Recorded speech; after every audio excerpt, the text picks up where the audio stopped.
How much does a woodchuck chuck if a woodchuck could chuck wood?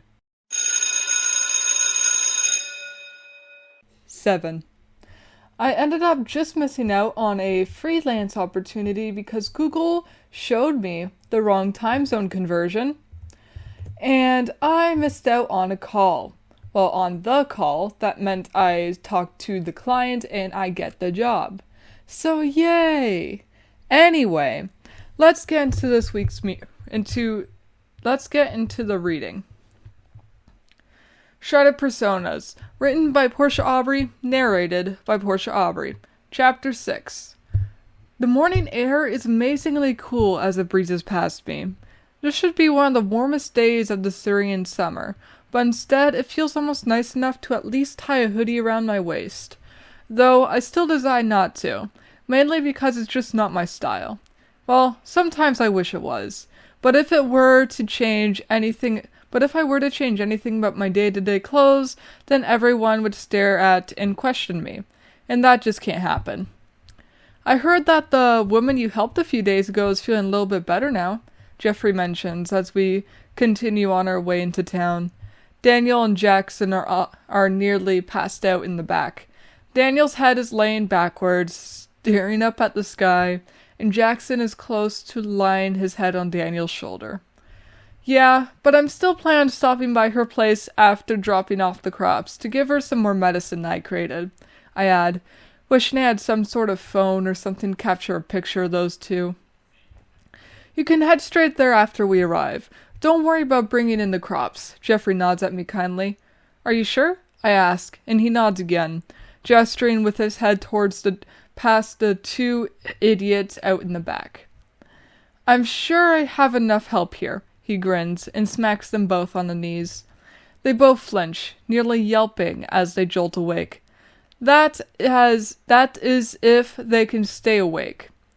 Fuck, I need a coffee, Jackson groans, slumping forward and scrunching his face with his hands. Are you unable to make yourself any at home? Jeffrey asks over his shoulder as we pass by two people riding their horses next to each other. One is a girl in light brown plaid and a brown cowboy hat, and another is a guy in dark brown plaid with brown glasses on. Though they don't appear to be a couple. In fact, they almost look alike, so perhaps siblings or cousins. Jeffrey tenses for a moment, definitely thinking about an excuse. Then, in a definitely suspicious way, says, no. The water in my place isn't clean enough. Plus, I can never find good coffee beans for a reasonable price either. Jeffrey nods, and reaches to an area below his seat. That's understandable. Have some of this. He hands Jackson a metal thermos with brown rubber covering an area of it for grip. There may not be much left, but I'm old, so I don't need that much caffeine to keep me going anymore. Wouldn't it be the other way around? Jackson asks, hesitantly taking a sip of the beverage. He flinches for a moment, his tongue hanging out of his mouth. Must still be a little hot somehow. Like, you're older, so would it take even more for your body to keep going, but it's still worse for your health? Jeffrey lets out a hefty holler, followed by a snort. I'm a farmer. Some mere caffeine is not going to affect me. I lock eyes with the two guys in the back for a moment, laughing softly at his prideful ignorance. I'm sure that he's correct to some degree. For instance, he's been drinking coffee for nearly his entire life, so he has a high tolerance to it. I don't like coffee all that much. I prefer tea. But even when I drink coffee for a few days straight, I notice that it no longer affects me. I also don't get how people could be so addicted to the caffeine rush, especially the people who drink at least 2 cups of coffee every morning. Wouldn't it stop affecting them at some point and just leave them aggravated? Though it's also possible that the act of drinking coffee every morning gives them some sort of placebo effect, or even just helps them with their addiction and makes them prepared for their day. Much like with smokers and how they calm down after having a smoke. Sometimes they just need a placebo version of it to calm down, or even just to step outside and take a few deep breaths. But then again, I've never smoked enough in my life for it to matter. The only time I've smoked was for an assassination missions and needing to keep up with character. We've been advised from a young age to never consume anything that has been known to have additive properties, and we've also been taught to not have addictive personalities. Timber. All three, their voices mixed together as they shout my name.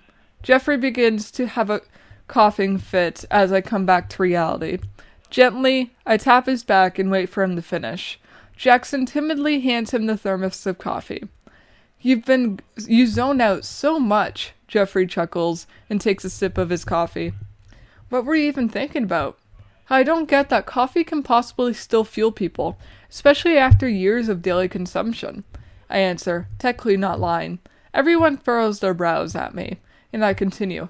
It's just that whenever I consume coffee, after a few days it no longer affects me. In fact, it even makes me tired.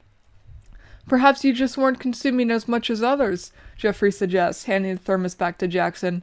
How much caffeine do you usually consume? Daniel asks, his voice calm and curious. I prefer tea, but when I do drink coffee, I usually drink coffee nearly the daily maximum of 500 milligrams. I respond, and their eyes go wide with shock. Perhaps your body's just naturally tolerant to caffeine, Jeffrey mentions, thinking deeply as he keeps his eyes on the dirt roads. What's your favorite type of tea? Daniel asks, placing his hands on the back of my seat and leaning forward. This is probably the most I've ever heard him talk or participate in a conversation. Jasmine, I respond. Do you drink tea? Not usually.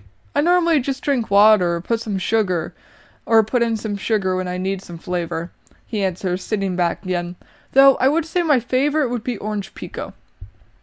The conversations about tea and coffee continues all the way into Broke Land, eventually leading to discussions about addictions, which quickly came to a halt since all of them agreed on the same opinion, and I stayed quiet the entire time.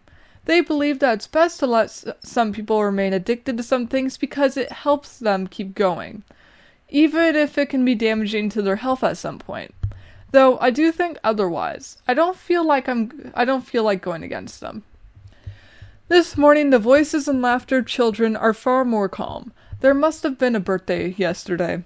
In this town, whenever there's a birthday, the entire town celebrates till late into the night.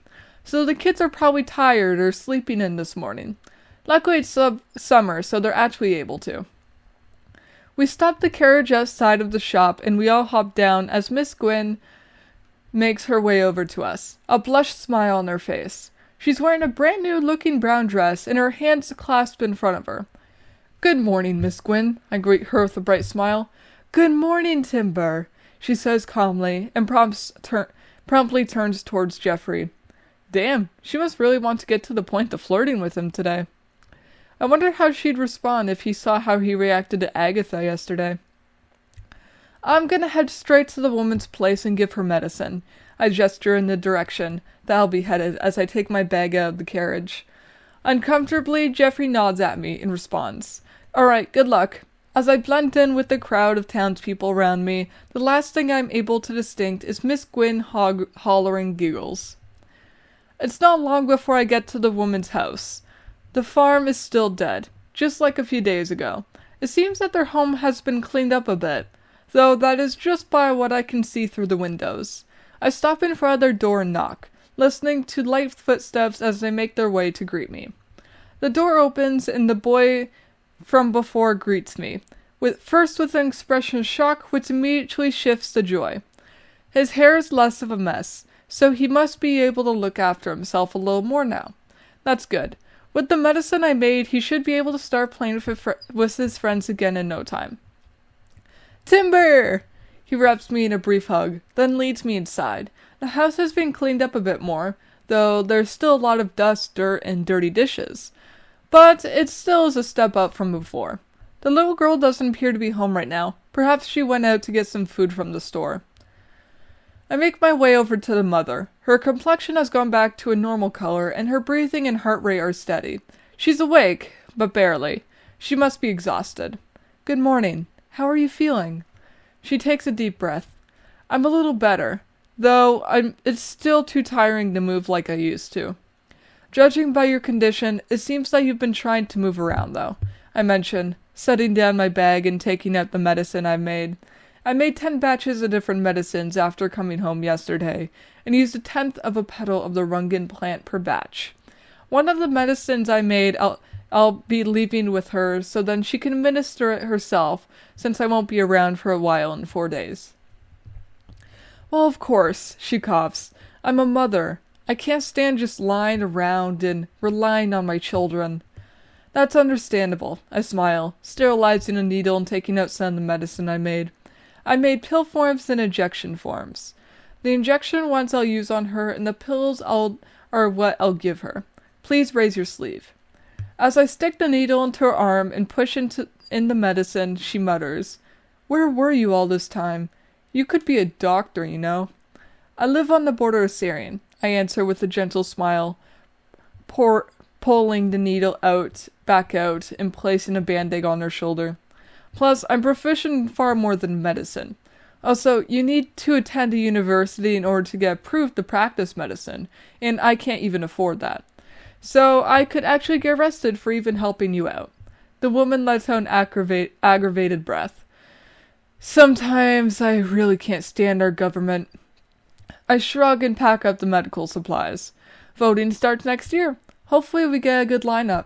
"That's true," she nods, twiddling her thumbs. "He definitely was the best choice, though still a terrible one. Out of all the parties that we had to vote for 3 years ago, Jameson Patsy was certainly the best. Luckily the closest didn't win, or else we'd definitely be in a dictatorship. He does mean well for the nation. He just doesn't know what he's doing or how to help us. It's not like he's living any better than us anyway. He's living the exact same as the more wealthy people of the land, which is still not much." Taking the pills out of my bag, I set them on her bedside table and begin explaining.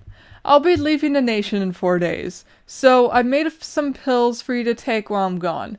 Take 1 pill every 2 days. Once the container's empty, then you'll be fully healed. If you aren't, then focus on your diet while I'm gone. Clean water and only eat fresh vegetables." "What?" she asked, sitting up weakly. "Why are you leaving?" "For shipment. Some people from back might ordered a bunch of crops, and for some reason they want an in-person delivery," I explain, knowing all too well how suspicious it sounds.